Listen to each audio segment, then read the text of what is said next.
Asia cup 2025 का schedule जारी हो चुका है, जिसकी मेजबानी पहले इंडिया के पास थी, लेकिन इंडियन गरूर और तकब्बर की वजह से वो मेजबानी न सिर्फ इंडिया से छीन गई है, बल्कि उसकी मेजबानी श्रीलंका से भी छीन ली गई है, क्योंकि श्रीलंका ने पहले इंडिया का साथ देने का ऐलान किया था। पहले जब इंडिया ने एशियन क्रिकेट काउंसिल की मीटिंग में ना आने का फैसला किया, तो श्रीलंका ने भी उनका साथ देने का ऐलान किया, जबकि बाद में इंडिया वाले खुद भी आ गए और श्रीलंका को भी बेशर्मी से आना पड़ा। अब एशियन क्रिकेट जो कप है 2025, उसकी मेजबानी यूएई को मिल चुकी है। जो मैचेस हैं वो यूएई के अंदर होंगे। अगर उसके अलावा बात करें कि जो इसमें जो सबसे बड़ी जीत हुई है वो पाकिस्तान क्रिकेट बोर्ड की हुई है, क्योंकि इंडियन क्रिकेट बोर्ड दावे कर रहा था कि जैसा वो चाहेगा वैसा ही होगा, क्योंकि इससे पहले एक एशिया कप के अंदर ऐसा ही हुआ था। उस वक्त ऐसा इसलिए हुआ था क्योंकि पाकिस्तान के पास एक स्ट्रॉन्ग चेयरमैन मौजूद नहीं था जो कि अपने स्टांस के ऊपर खड़ा हो सके, और उसकी दूसरी वजह ये थी कि जो एशियन क्रिकेट काउंसिल की चेयरमैन थी वो इंडिया के पास थी, जो सदारत थी वो इंडिया के पास थी। लेकिन अब इस मर्तबा जो एशिया कप की मेजबानी थी वो भी पाकिस्तान के पास थी, और पाकिस्तान के पास एक स्ट्रॉन्ग चेयरमैन भी मौजूद था, जिसने न सिर्फ इंडिया को जो मीटिंग थी, एशियन क्रिकेट काउंसिल की मीटिंग थी, उसमें आने पर मजबूर किया, बल्कि अब जो इंडिया और पाकिस्तान का मैच है वो भी होने जा रहा है। पहले जो इंडिया है वो धमकियां दे रहा था और ये ऐलानात कर रहा था और गैरतमंदी का मुजाहरा कर रहा था, सिर्फ बयान देने की हद तक कि जो पाकिस्तान और इंडिया का मैच है वो नहीं होगा और इंडिया मेजबानी करेगा।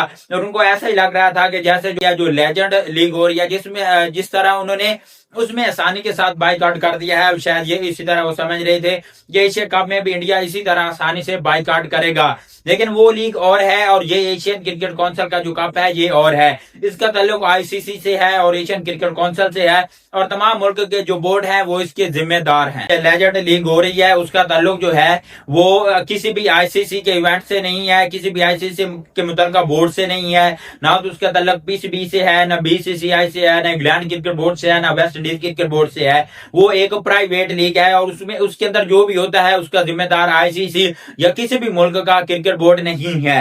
यही वजह थी कि उसके अंदर आसानी से शिखर धवन ने बाइकआउट कर लिया था, और इंडियन जो देशभक्त हैं वो यही समझ रहे थे कि इंडिया इधर भी इसी तरह आसानी से बाइकआउट कर लेगा।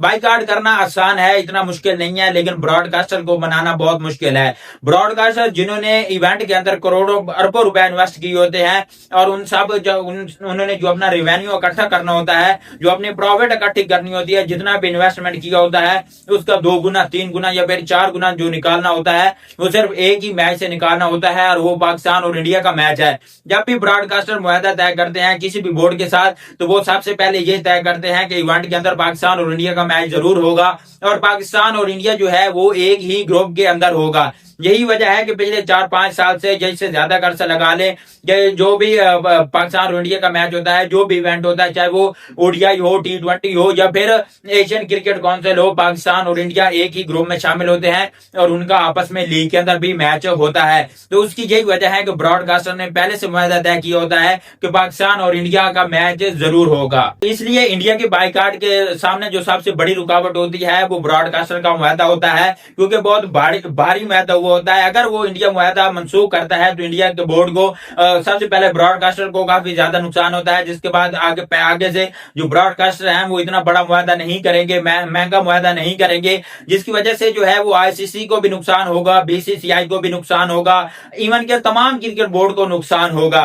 तो यही वजह है कि जो इंडिया है वो बाइकआउट नहीं कर सकता, क्योंकि अगर इंडिया बाइकआउट करता है तो उसको काफी ज्यादा माली नुकसान को उठाना पड़ेगा। तो इसलिए जो इंडियन क्रिकेट बोर्ड है उसने अब देशभक्ति की बजाय, अपने मुल्क से मोहब्बत दिखाने की बजाय पाकिस्तान से मैच खेलने का फैसला कर लिया है। जो इंडियन गोबर भक्त हैं, देशभक्त हैं, वो पहले बड़ा और मुहब्बत वतनी का मुजाहरा कर रहे थे, देशभक्ति का मुजाहरा कर रहे थे, और अपने आप को पता नहीं क्या क्या समझ रहे थे कि जो बीसीसीआई चाहेगा वैसे ही होगा। हर बार ऐसा नहीं होता। पिछली दफा सिर्फ इसलिए ऐसा हुआ था कि एशियन क्रिकेट काउंसिल की जो सदारत है वो इंडियन क्रिकेट बोर्ड के पास थी, पाकिस्तान के पास नहीं थी। इस मर्तबा जो एशियन क्रिकेट काउंसिल की सदारत है वो पाकिस्तान के पास है, और पाकिस्तान जो चाहेगा वही होगा, और पाकिस्तान जैसा चाह रहा है वैसा ही हो रहा है। पाकिस्तान क्रिकेट बोर्ड ने फैसला किया था कि जो एशियन क्रिकेट काउंसिल की सदारत है वो ढाका के अंदर होगी, जबकि इंडिया ने वहां पर आने से इनकार कर दिया था, और जो वीडियो मीटिंग में भी शिरकत करने से इनकार कर दिया था, और वो चाह रहे थे कि जो एशियन क्रिकेट काउंसिल की मीटिंग है वो यूएई या फिर दुबई के अंदर रखी जाए। लेकिन पाकिस्तान क्रिकेट बोर्ड के चेयरमैन और एशियन क्रिकेट काउंसिल के सदारत के चेयरमैन जो है मोहसिन नकवी ने यही फैसला किया था कि जो मीटिंग है वो ढाका के अंदर ही होगी और बेलाखिर जो मीटिंग है वो ढाका के अंदर ही हुई है। और मोहसिन नकवी ने जो वेन्यू फाइनलाइज की जो फाइनल किए हैं और मोहसिन नकवी ने जहां पर जो एशिया कप कराने का फैसला किया है, अब एशिया कप वहीं पर ही हो रहा है। तो इस तरह इसमें जो इंडियन क्रिकेट बोर्ड है उसका जो अना और तकब्बुर था, जो जिद थी, और उनके अंदर जो दुनिया के सबसे महंगे क्रिकेट बोर्ड होने का जो एक गरूर नजर आ रहा था, वो गरूर अब टूट चुका है। अब पाकिस्तान और इंडिया का मैच भी होगा, एशिया कप भी होगी। पहले बहुत सारे इंडियन जर्नलिस्ट ये दावा कर रहे थे कि अगर पाकिस्तान क्रिकेट बोर्ड ने जो है वो इंडियन क्रिकेट बोर्ड की बातें ना मानी, बीसीसीआई की बातें ना मानी, तो फिर जो एशिया कप है वो कैंसिल हो जाएगा। क्योंकि अगर बीसीसीआई की बातें ना मानी गई तो फिर वो एशिया कप नहीं खेलेंगे। बीसीसीआई की एक भी बात नहीं मानी गई और एशिया कप भी हो रहा है। तो इसी तरह ये जो बीसीसीआई है, इंडियन जर्नलिस्ट है, इंडियन क्रिकेट बोर्ड है, उनका जो गरूर और तकब्बुर है वो बुरी तरह से टूटा है। अगर ओवरऑल जो एशियन क्रिकेट कप का शेड्यूल है उसकी अगर बात करें तो 2 ग्रुप बनाए गए हैं। एक ग्रुप के अंदर इंडिया, पाकिस्तान, यूएई और ओमान शामिल है, जबकि दूसरे ग्रुप के अंदर बांग्लादेश, श्रीलंका, अफगानिस्तान और हांगकांग को शामिल किया गया है। अगर शेड्यूल की बात करें तो जो पहला मैच है वो 9 सितंबर को खेला जाएगा और जो आखिरी लीग मैच होगा वो 19 सितंबर को खेला जाएगा। उसके बाद फिर टॉप 4 मरहला शुरू होगा। दोनों ग्रुप में से 2-2 जो टॉप की टीमें होंगी वो फाइनलाइज होंगी। इसी तरह फिर एक नया ग्रुप बनेगा 4 टीमों का और 4 टीमें वो आपस में टकराएंगी। जो फाइनल 4 का मरहला होगा वो 20 सितंबर से शुरू होगा और 26 सितंबर तक वो रहेगा और 28 सितंबर को फाइनल मैच खेला जाएगा। शेड्यूल की बात करें तो शेड्यूल में जो पहला मैच है वो अफगानिस्तान और हांगकांग के दरमियान 9 सितंबर को, दूसरा मैच इंडिया और यूएई के दरमियान 10 सितंबर को, तीसरा मैच बांग्लादेश और हांगकांग के दरमियान 11 सितंबर को, चौथा मैच पाकिस्तान और ओमान के दरमियान जो है वो 12 सितंबर को खेला जाएगा, पांचवा मैच बांग्लादेश और श्रीलंका के दरमियान 13 सितंबर को, चौथा मैच और छठा मैच और इस इवेंट का सबसे बड़ा मैच 14 सितंबर को इंडिया और पाकिस्तान के दरमियान। उसके बाद जो अगला मैच होगा वो यूएई और ओमान के दरमियान खेला जाएगा 15 सितंबर को। उसके बाद श्रीलंका और हांगकांग भी 15 सितंबर को खेला जाएगा।